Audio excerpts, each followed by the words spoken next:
শাহবাগের ওই বামপন্থীদের সাথে, ভারতের এজেন্টদের সাথে, ভারতের দালালদের সাথে একত্ববাদের ঘোষণা দিয়েছিল। শাহবাগী হিসেবে যাকে পরিচিত, তার নাম হলো ফরিদউদ্দিন মাসুদ। আপনারা সকলে জানেন ফরিদউদ্দিন মাসুদ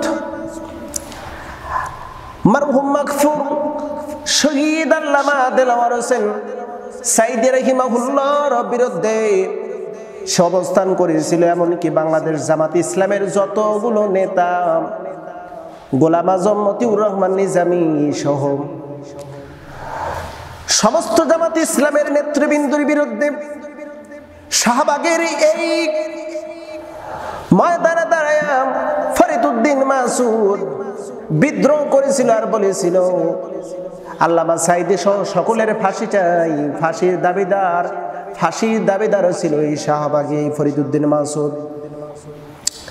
এত বড় কুলঙ্কার সেই ফরিদউদ্দিন মাসুদের ছাপাই গাচ্ছে বর্তমান সর্বনায়ের নায়েবে আমির মুফতি ফয়জুল করিম। আমরা কোন শাহবাগের দালালের ইত্তেবা করব না, কোন শাহবাগী দালালের অনুসরণ আমরা করব না। এই ভণ্ড ফরিদউদ্দিন মাসুদের পক্ষ নিয়ে যারা ছাপাই গাইবে তারাও ভণ্ড, তারাও হলো শাহবাগের দালাল, তারাও জাতির শ্রেষ্ঠ শত্রু। বাংলাদেশের তাওহীদি জনতার সবচেয়ে বড় শত্রু হলো শাহবাগের এই ফরিদউদ্দিন মাসুদ। আর তার ছাপাই গাইছে, ফরিদউদ্দিন মাসুদের ছাপাই গাইছে হলো শায়েখে চরমনাই মুফতি ফয়জুল করিম। সেও হলো বাংলাদেশের জাতীয় দুশ্মন, ইসলামের চূড়ান্ত দুশ্মন বলে আমরা বলতে পারি। আমার কথার সাথে আপনারা একমত? আমরা জানি তার এই একাত্মবাদের ঘোষণাটাই ওলামায়ে কেরামদের জন্য অনেক বড় জুলুমের অবস্থান হয়েছিল। শায়েখে চরমনাই কি সুন্দরভাবে বক্তব্য দিল। ফরিদউদ্দিন মাসুদকে আল্লামা বলল, সে বলল সে আমার তালুই হয়, তার মতন আবেদ, তার মতন একজন আলেম, তার মতন বড় আল্লামা আর কেউ হয় না। সে ইসলামের পক্ষে কথা বলতেছে, বরং তার বিরোধিতা যারা করবে তারা ইসলামের শত্রু, এবং কি তার দিকে যারা চোখ রাঙিয়ে কথা বলবে তাদের চোখ সাথে রাখবো না। কত বড় হিম্মত নিয়ে এত বড় কথা বলল শায়েখে চরমনাই। তুমি শাহবাগীর পক্ষ নিয়ে তুমি কথা বললে, গোটা বাংলাদেশের তাওহীদি জনতা একটা বুক ভরা আশা বেঁধে নিয়েছিল জামাত ইসলামের সাথে সমস্ত ইসলামিক দলগুলো ঐক্যবদ্ধ হয়ে আগামীর নির্বাচন করবে এবং ইসলামী রাষ্ট্র গঠন করবে, ইসলামী সরকার গঠন করবে, খেলাফত শাসন কায়েম করবে। এ নিয়ে চিন্তা ফিকির ছিল। কিন্তু আমরা লক্ষ্য করে দেখেছি, বিগত অতীতের ইতিহাস থেকে আমরা জেনেছি, যতবার ওলামায়ে কেরাম এবং ইসলামী সমস্ত দলগুলোকে যখন ঐক্যের আহ্বান করা হতো, তখনই এই চরমনাই পিছু হাঁটত, এবং কি ঐক্য যাতে না হয় এমন অবস্থান গ্রহণ করত এই চরমনাই, যেটা বাস্তবে আমরা এখনো দেখতে পাচ্ছি, এখনো দেখলাম। অতীতের ঘটনা কি হয়েছে জাতি খুব ভালো করেই জানে, কিন্তু 2024 সালের যেই ঐক্য হওয়ার কথা, এটাও জাতি সুস্পষ্টভাবে দেখতে পারলো। অতএব এই জাতীয় ভণ্ড চরমনাই এই শিরক বেদাত কুসংস্কার দিয়ে যারা ভরা, যাদের ভিতরে এত অনৈতিকতা, যাদের ভিতরে হিংসা দিয়ে ভরপুর, যাদের মধ্যে শুধু উগ্রতা দিয়ে ভরা, এমনকি ভারতের র এজেন্টদের নিয়ন্ত্রণে যারা কাজ করে, এদেরকে বাংলার জনগণ বয়কট করবে, খুব তাড়াতাড়ি বয়কট করবে। আমরা আরো লক্ষ্য করে দেখেছি, আপনারা দেখেছেন যে এই চরমনাই যখন শাহবাগী ফরিদউদ্দিন মাসুদের পক্ষ নিয়ে যখন কথা বলল, তখন আল্লামা মামুনুল হক, এমনকি বয়সে বড় হলেও কিন্তু আকৃতিতে ছোট, নাম হলো রফিকুল ইসলাম মাদানী, যখন এই শাহবাগীর এই ফরিদউদ্দিন মাসুদের বিরুদ্ধে যখন কথা বলা শুরু করে দিল, তখন আমরা দেখতে পারলাম চরমনাইয়ের উগ্রবাদী এক দল মুরিদ নামক উগ্রবাদীরা এই মাদানীকে নিয়ে ফেসবুকে ব্যাপক আকারে টল। আমরা আরেকটা ভিডিও দেখেছি, আব্দুর রহিম আল মাদানী তিনি যখন এই সরবরাহের কিছু কথা তুলে তিনি যখন বক্তব্য দিচ্ছিলেন, তাকে দমন করার জন্য চতুর্দিক থেকে বিভিন্নভাবে বৃষ্টির মতন যেন তার উপরে আক্রমণ শুরু হচ্ছে। কিভাবে আক্রমণ? সাইবার আক্রমণ, ফেসবুকে বিভিন্নভাবে তার বিরুদ্ধে পোস্ট। আমরা মর্মাহত।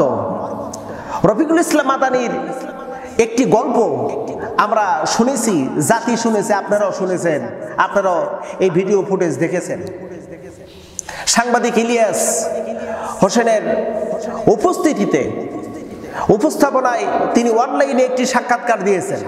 সাক্ষাৎকারে তিনি তার বক্তব্য উপস্থাপন করেছেন এমন করে যে, আমাকে যখন ডিবির এই হারুন আমাকে যখন গ্রেপ্তার করে নিয়ে যাওয়ার পরে আমার বস্ত্রহীন করে, উলঙ্গ করে অনৈতিক কিছু ছবি ভিডিও তারা ধারণ করে রেখেছে, কিন্তু সেই ভিডিওগুলো, সেই ফটোগুলো এখনো পর্যন্ত আপলোড করেনি। আমরা এই বিষয়টা মর্মাহত। যখনই এই ফরিদউদ্দিন মাসুদের বিরুদ্ধে, চরমনাইয়ের এই বক্তব্যের বিরুদ্ধে যখন রফিকুল ইসলাম মাদানী বক্তব্য দিয়েছে, আমরা দেখতে পাচ্ছি সোশ্যাল মিডিয়াতে সেই সমস্ত ফটো এবং ভিডিও ফুটেজ ভাইরাল করা হচ্ছে। রফিকুল ইসলাম মাদানী তিনি কথাও বলেছেন যে, আমি ফরিদউদ্দিন মাসুদের বিরোধিতা করার কারণে, এমনকি সরবরাহের বক্তব্যের বিরোধিতা করার কারণে আমার সেই অনৈতিক যে সমস্ত ভিডিও ফুটেজ ডিবি হারুন করেছিল, সেই সমস্ত ভিডিও ফুটেজ ওরা বাজারে এখন ছেড়ে দিচ্ছে। তার মানে কি আমরা বুঝবো, ডিবির হারুনের সাথে, গোয়েন্দা সংস্থার সাথে, ভারতের র এজেন্টের সাথে চরমনাই এবং ফরিদউদ্দিন মাসুদের ভালো একটা সুসম্পর্ক ছিল। তিনি কথাটা কিন্তু উপস্থাপন করেছেন। আমরা কি বুঝবো যে এই চরমনাই ভারতের র এজেন্ট হয়ে কাজ করতেছে, ভারতের র এজেন্ট হয়ে চরমনাইয়ের মুরিদরা কাজ করতেছে? এ কথাটা কিন্তু দিনের আলোর মতন পরিষ্কার, দিনের মতন পরিষ্কার। বাংলাদেশের কোনো দালালদের অবস্থান হবে না, বাংলাদেশে কোনো দালালদের অবস্থান আমরা থাকতে দেব না, বাংলাদেশে কোনো স্বৈরাচারীর পিতাত্তাদের অবস্থান থাকতে পারে না। আমরা চাই আগামীর দেশ, এই সোনার বাংলাদেশ যেন ইসলামী বাংলাদেশে পরিণত হয়, আগামীর বাংলা যেন ইসলামের বাংলা হয়, আগামীর বাংলা যেন কোরআনের বাংলা হয়।